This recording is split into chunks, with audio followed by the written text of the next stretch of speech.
Joy, you were talking about your trials and challenges with substance abuse, and a lot of people deal with that. Can you share a little bit more about what you went through?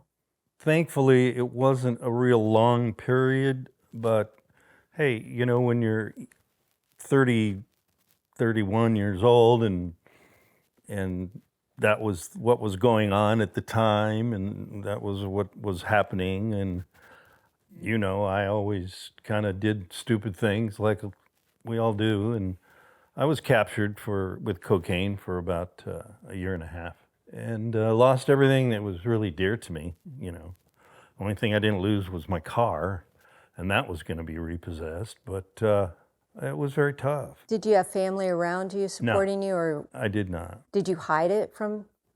Well, I hid it from those that needed to be hidden from, but after a while, it was just that kind of life is no life. You're captured, and you're living for that. I was very fortunate to Terry on this regard. The rehab thing and all of that was relatively non-existent at the time, if I remember correctly, and you either die from stuff like that or you know, you recover. But I just had it with that life, and I was going nowhere, and so I literally quit cold turkey. Was there a moment in your life where you just, like you said? Yeah, the night before, I was in bed and I was mad at God, and I was shaking my fist at him in my bed. It was dark, and I was crying, and I just, you know, why me? Well, we all know the why me is because that's the will. He gives us free will, and I did what the heck I wanted to do. But I was mad at him. But the next day, I woke up, and I had resolution in my head, and I just was done. I even had some of cocaine left, and I gave it away. I gave everything away that was anything to do with that, and I never looked back. So that was one of the trials, you know, of my life. Big deal, because I was going to die from it. What happened after you made that decision? Then I just, you know, worked through, you know, the 80s, and, you know, when you do, I'm fortunate to do a lot of things, but I wasn't truly successful, of course not monetarily, but I did other things.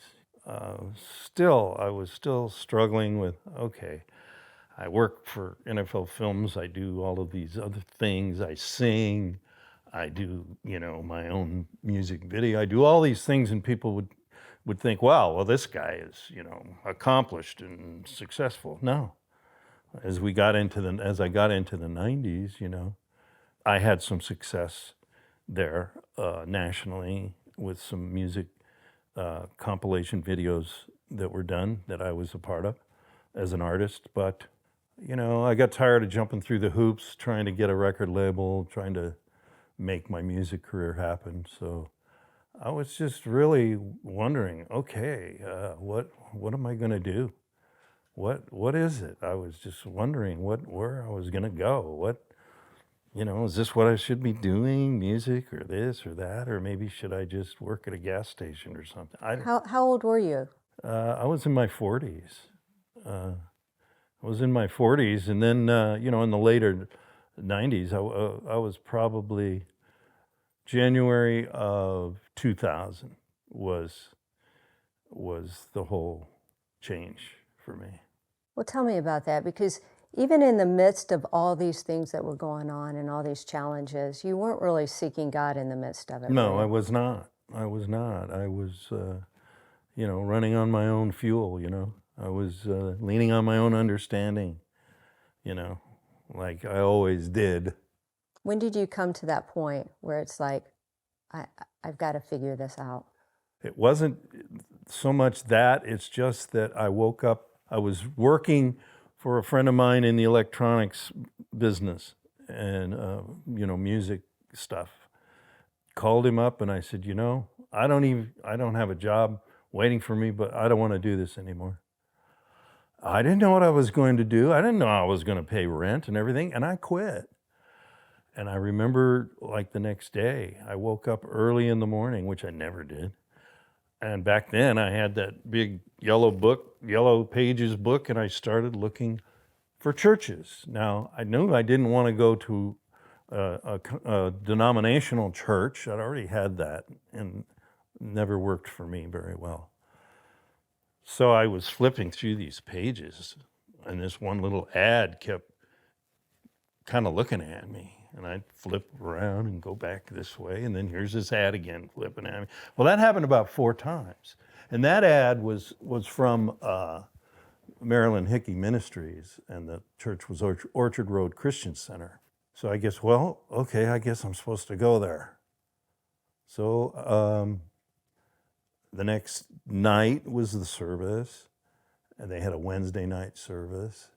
And I went and I sat up in their balcony where nobody was other than the sound man, because I didn't want to be influenced by anything. I just wanted to see and observe and look at it. And then Pastor Wally at the time came out, gave the messages, and then the band is there, and there's a chorus, and I go, oh, that's nice. I like that. Well, that's cool. They have music. And they're playing music. And then the second song was a song, they had the 2 big screens up there where the lyrics were.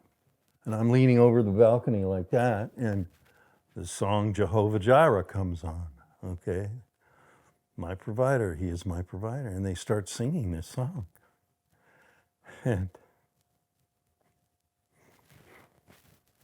the lyrics from the video screens just started leaping out to me, coming at me, and I was slain by the Spirit. I bowed my head and said, Lord, I give up. I said, I'm yours. I'm going with you. And Joey, your life has never been the same. Never, ever been the same.